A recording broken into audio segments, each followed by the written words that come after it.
Hello, my friends. Welcome back. This one begins not with a motorcycle, but with a question. A question so simple it seems almost embarrassing. A question that sat unanswered for the first 80 years of motorcycle history, while millions of riders looked at what was available to them and quietly accepted a compromise they never should have had to make.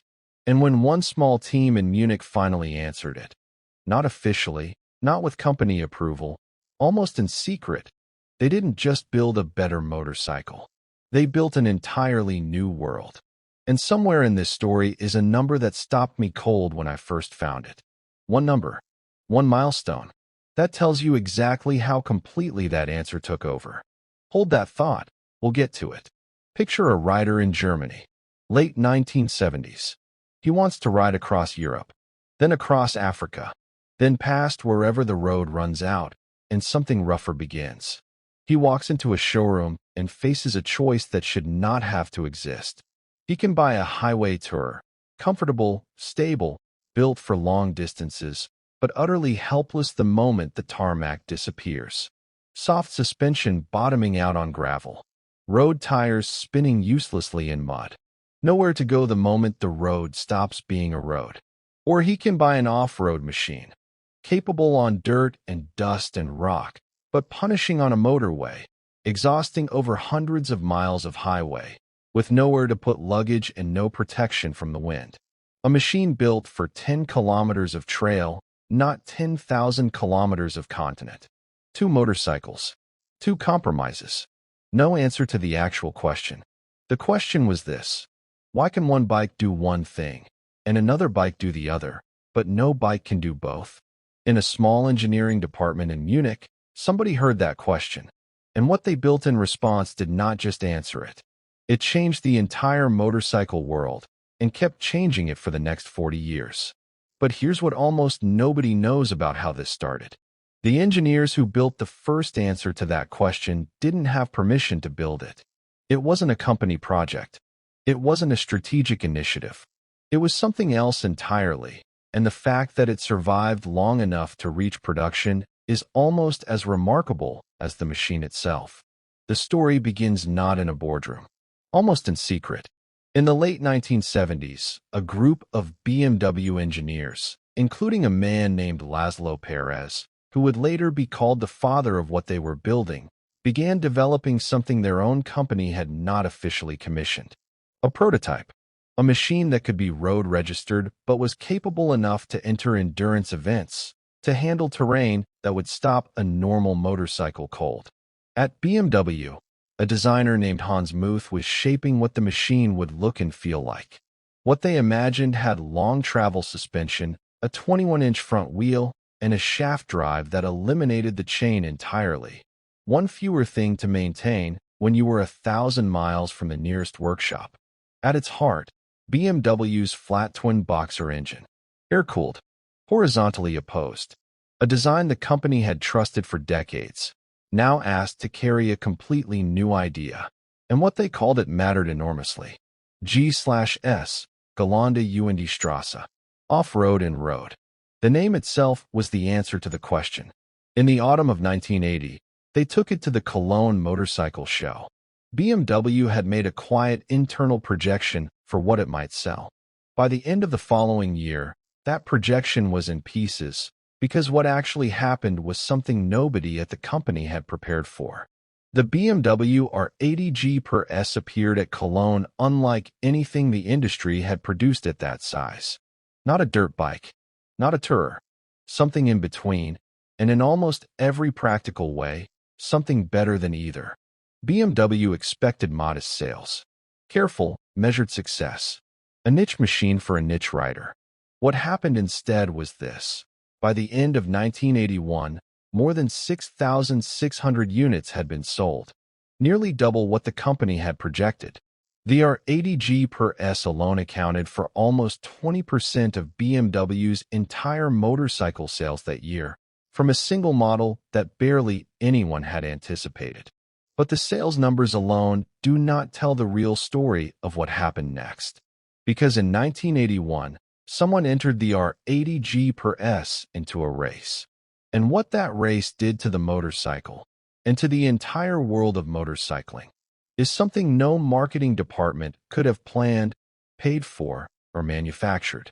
The race was the Paris-Dakar Rally, and what happened there didn't just sell motorcycles.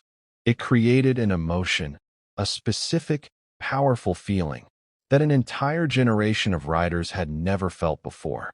And once they felt it, they couldn't let it go. The Paris-Dakar Rally, one of the most brutal long-distance races on Earth. Desert, mountain, terrain that has no right to be called a road at all. In 1981, a BMW R80 GS entered. It won. It won again. And again. BMW's Paris-Dakar special editions began arriving in showrooms carrying the dust and the reputation of the Sahara. And riders who had never raced anything in their lives, who never would race anything, looked at those machines and felt something they hadn't felt before. The feeling that the motorcycle beneath them could, in theory, go anywhere on the planet. That feeling, the feeling of unlimited possibility, became the emotional engine of something that had never existed before. Not racing, not touring, not off-roading. Something that contained all three and promised more than any of them alone. The adventure category was not launched by a press release. It was launched by a feeling. And Honda was watching. Yamaha was watching. Everyone was watching. Because what BMW had stumbled into was not just a new motorcycle. It was a new kind of rider. And every manufacturer on Earth was about to start chasing that rider at the same time. Honda was first to move seriously. In 1988, they introduced the Africa Twin, built on the DNA of their own Dakar-winning NXR 750 race bike, brought to the street with a parallel twin engine and proportions designed for serious distance. Its name said everything.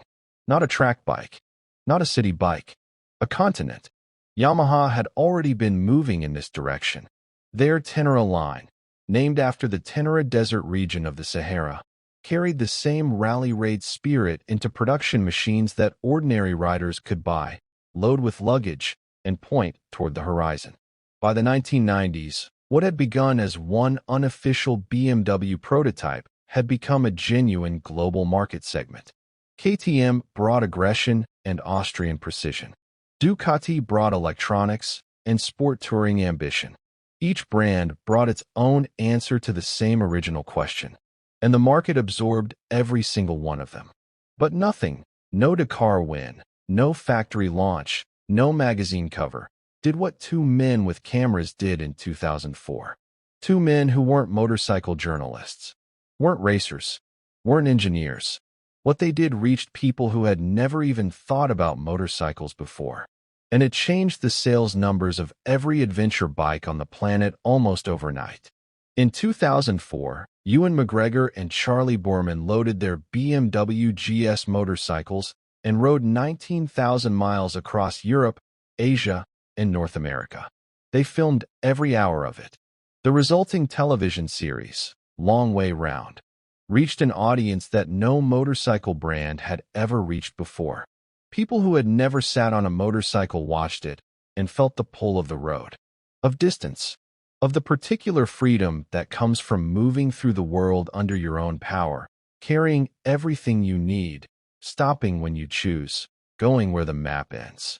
The BMW GS became, almost overnight, a cultural symbol, not just a motorcycle, a statement about how a person wanted to live.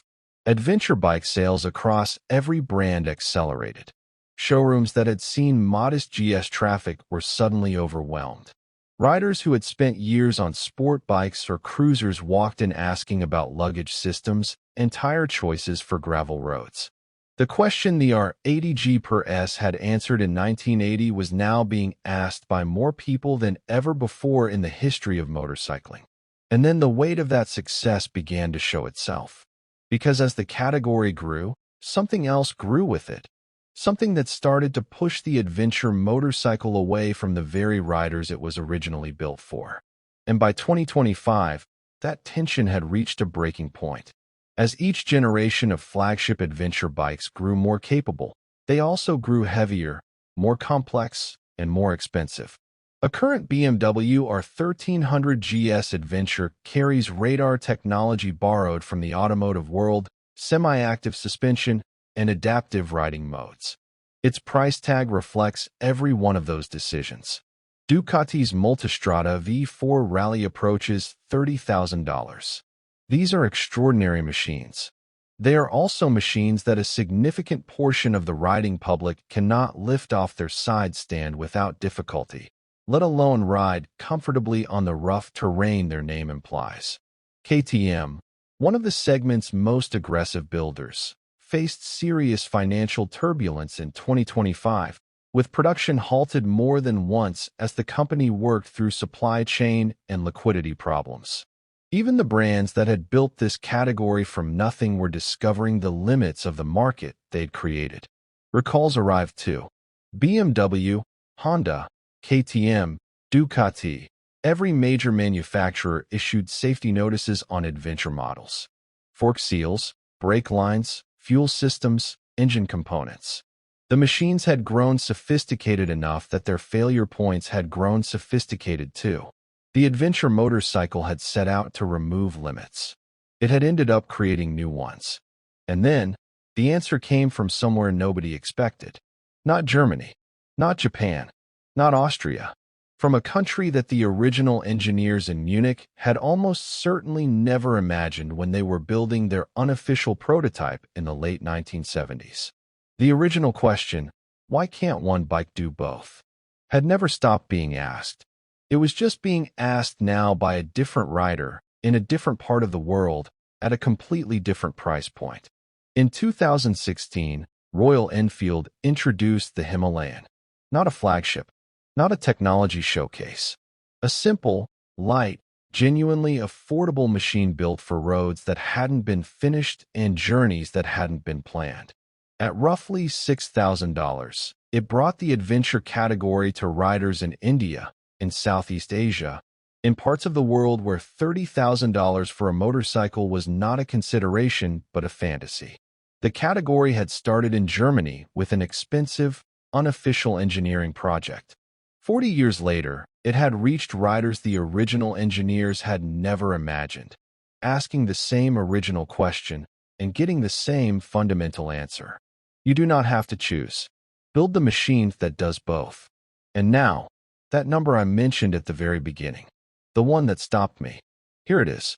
On the 21st of June, 2023, in the BMW factory in Berlin-Spandau, something happened. The 1 millionth GS Boxer motorcycle rolled off the production line. The same factory, the same flat twin engine configuration that Laszlo Perez and his colleagues had quietly assembled, without official commission, without company approval, for decades earlier. 1 million machines, built on a question that almost nobody thought needed answering. 1 million times, a rider chose not to compromise. And that is what this entire story has actually been about. Not the bikes. The refusal. Strip everything away. The Dakar wins, the television series, the radar systems, the $6,000 machines in the foothills of the Himalayas. And what you have left is one idea. Riders do not want to be limited. They never did. Every brand that entered this segment did so because the same question kept producing the same answer. The adventure motorcycle didn't take over the world by being better than other motorcycles. It took over by refusing to accept the choice that every other motorcycle was offering. This road or that one. The pavement or the dirt. The comfortable or the capable. No, both. All of it. Further, my friends, I think you already know this feeling. The moment someone tells you the path you want doesn't exist, that you have to choose this road or that one, this life or that one, this version of yourself or some safer, smaller other version. The adventure motorcycle spent 40 years saying, no, you don't have to choose. Build the machine that does both. Find the road that goes further. Start moving, and figure out the terrain when you get there. That is not just how adventure bikes took over the world. That is why they deserve to. Before you go, tell me in the comments which part of this story surprised you most. Was it the BMW engineers who built the first one almost unofficially without being asked? The Dakar wins that turned a prototype into a legend? The moment two actors on television made the whole world want to ride? The $6,000 machine from India asking the same question 40 years later? Or the 1 million? Subscribe if you want to follow these roads wherever they lead next. Until then, keep moving. And never let anyone tell you to choose just one road.